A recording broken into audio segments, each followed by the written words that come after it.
going? Just started. Turn right, then at the stop sign. Something to get your day started. Oh, pre-Mother's Day, huh?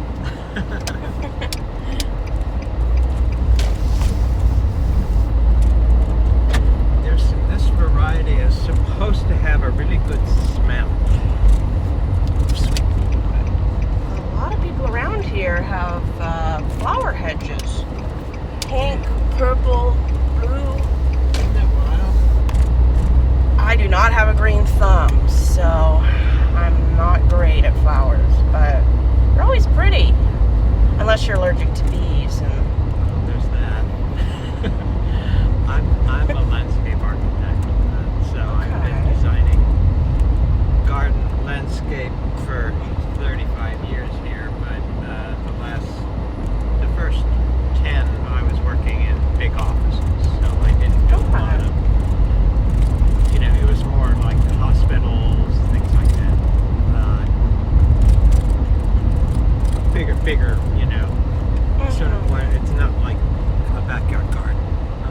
But I don't know, when I worked in an office, I could spend up to, not just on one project, but the project, my time with it could be up to 18 months. wow. And then in a month and a half, it would be planted, and I'd never see it. And you don't bring a baby home from the hospital and say, there's the refrigerator. And so that's when I started on my own, and I couldn't do big projects, but I just did residential gardens. And so I've had more practice with growing things than most landscape architects get to do. This person doesn't know where they're going. Well, they must be from here. That must be the only person in Los Angeles who doesn't know where they're going. That in Boston.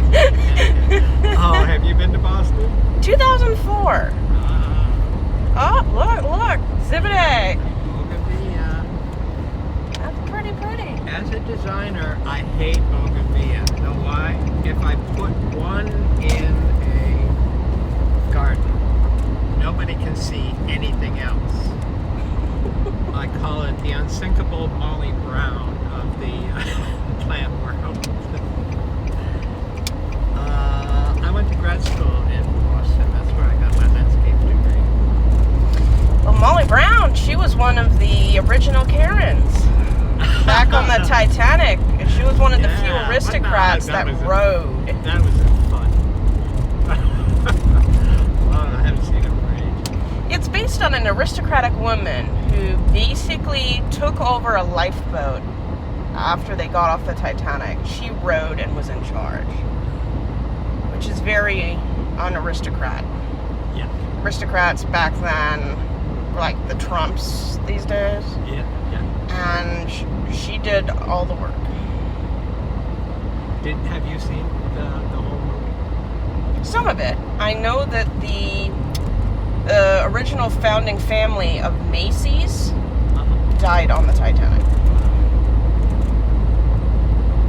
Yeah, 75% of the people who died on the Titanic were third-class passengers. So yes, the accommodations you book really does tell if you're going to live.